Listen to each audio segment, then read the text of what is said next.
Hi there, my greenskins, and this is Orc War Chief with his friend Dark Sharingan, What's up? and we are reviewing a little show by the name of X-Men Evolution, a forgotten gem. Wow, was this a forgotten gem? Apparently in copyright hell for quite a while. I actually don't know if it's even out on some streaming services. It's starting to appear now, but thanks to the fact that Warner Brothers own the rights to this X-Men cartoon, man, this damn near almost fell off the planet. And what do you think about X-Men Evolution there, Sharingan? What did you think of the music? Okay, music-wise, I don't find that there's anything in it that I don't think there's anything memorable in there. Keep in mind, it's been a while since I watched it, but I do remember enjoying the show. But music-wise, again, nothing enjoyable. In fact, the opening theme was kind of like a generic early 2000s, like get it out of the way type of feel to it and get to the show. It's Hmm. almost as if the creators or the composers or whoever was in charge realized, or at least I like to think they realized that they could not compare with the cartoon of the 90s opening theme, that iconic score. So they didn't even try with this one because like an uphill, well, actually not even an uphill, it would be a losing battle to even try to make something half as good or fitting. Well, I personally think about it, it's a hit and miss for me. There are some cool things. Like, I do like the fact that when Avalanche uses his powers, there's that guitar sting. That's actually pretty clever. They do some interesting little stings here and there, but you are right. It is very, very generic. Like, Jesus, hell. There are a lot of times. The opening music's the only thing I can actually remember actually thinking about is like, um, but it's just kind of had this weird kind of it was that of its era. Holy crap, you are right on that level. It is totally a 90s 2000 series. So what did you think of the scene work? Did you like the way the characters looked, the artwork as general, how they kind of did stuff, or were you kind of towards that? No, I think the art style is pretty good, albeit different from the original cartoon. Which, yes, I am gonna keep going back to that because that's what everyone's gonna keep comparing it to. But it was, I think it was the start or maybe the end of the the shows that had characters with well, realistic is too strong a word, but with body proportions that resemble that of real life. Because now you look at cartoons, they don't even. Oh, it's like what the hell? Everyone's trying to copy the um Uh, the doodle look of like the yeah, Nickelodeons of the yeah, '90s. yeah. Teen Titans Go West style. Yeah, I gotta admit, I'm kind of have a love hate with this. In later seasons, it has issues, but that's the same with the original X Men cartoon. I think it was very stylized for its time, and I did like it. I thought most of the character designs were really well done. I really did like Wolverine, and I like the fact he was wearing the old orange and black. I like that style. I like the look of the characters, and I think they had a very decent character design. And it didn't look too anime-ish, which is one of my biggest problems with modern anime, modern cartoon. Sorry, it's either they go the full Kellogg style or they go that anime style, and I'm like, ugh.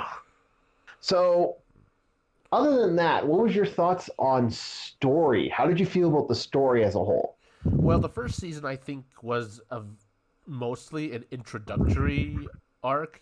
Bringing in characters. This is so and Mhm. so. He or she does that. They do this. This is their struggle. This is their personality. This is what they're going through. Their personal lives. I think first season is just that, an introductory arc for the main cast. And as far as that goes, I found it enjoyable in the way it was executed. They didn't they introduced everyone, but they didn't steer away from what we're in for, the action and the adventures. Yeah, and they did have some decent adventures. It wasn't a huge issue. There are a couple episodes that reached out to me, but otherwise it was you are right. It is pretty much that. It was that kind of balance of kind of character creations and who are these people and who they are and what they do. I think even one of the characters in this is actually only seen in this series. I don't think he has another appearance in later series. Up to my knowledge, I don't remember seeing him in anything recent anyway. So So who's the Jubilee of this series then? the Jubilee of this series, I think, was Spike, and there's one other character, but that character became popular. I'm not going to bring her up until later episodes. Okay. I don't want to spoil it. Otherwise, it was pretty decent. Again, there are some times, like I said, the art style is a hit and miss for me because of some of the stuff. You actually see it in the last episode. The last episode is kind of, I don't want to say too much, but yeah, there's a couple scenes where I'm like, ugh. But it had its moments of awesome and it had its moments of ma. What did you think of the voice acting for this one? Well, considering that this is the Ocean Group voice actors, I can only say they were pretty damn good. And I think they got the right people to play these characters. I mean, Scott McNeil is Wolverine. That was perfect casting for this iteration of the character. Yeah, and this Wolverine, I do like this Wolverine. I even like the voice. Most of the voice acting I thought was really well done, like phenomenal. Ocean Group, woot woot. Canada, woot woot was always good. They did amazing voice acting for the period. So overall, what did you think of Wolverine? Yeah, X-Men Evolution. What did you think of that? I thought it was very enjoyable. I want to. Sorry, I'm having a stroke over here. I want to add more to the voice acting, if I may. Go ahead. You're totally welcome to. Now, when I first heard it, I thought that they sounded a bit young for their age, and this is going to like intersect with different things we've covered. We've gone through portions of it, but knowing that these are younger versions of the characters, it sort of grew on me. Kirby Morrow as rest in peace as Cyclops, I thought was not fitting because I had the image of the '90s Cyclops, but then I saw what he was like in the show, and I thought great casting choice. Brad Swale as Nightcrawler, really good. Brad Swale always nails his roles perfectly. Mm-hmm. Lisa Ann Bailey, I think she was in this. It's got a great cast. Ocean Groups have always been, in my view, have always done great dubbing work. Oh, they've always done solid work. I think even I can't think of very many series where I ever thought the Ocean Group did it wrong. And you are right for that. And I do honestly say it was really well done. But what would you give this show a rating out of like 10 being the greatest show on the planet, 1 being garbage? What do you think? Oh, we're talking about the first season alone. Yeah. Ooh, that's a tough one. I'm gonna give it. Oh, you're putting me on the spot. I'd like to say I'd give it an 8.5, but that's purely based on enjoyment level. I mean, if you wanted me to reevaluate it very critically and very and nitpick the plot holes and all that, I'm not the best person to do that. And also, That's fine. I'm also coming to this not as a fan of the entire X-Men franchise. I mean, I like bits and bobs of it. It's like a big buffet for me. I like this, I like this, I like this show, I like that show. I don't care for this movie, I don't care for this game. It's hit and miss for me.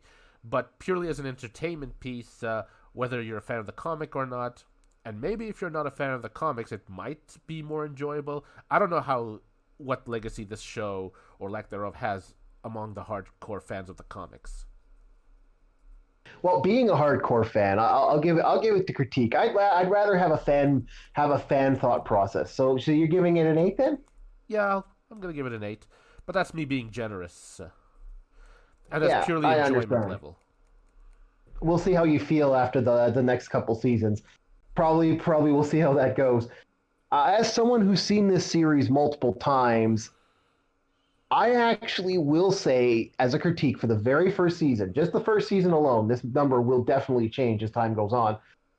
I'm going to say a 5.8. It's above average. It's just slowly getting there, slowly getting that curve. This number will definitely change. So I just have to get to that one little point when in a lot of the seasons, you'll definitely see this number go up.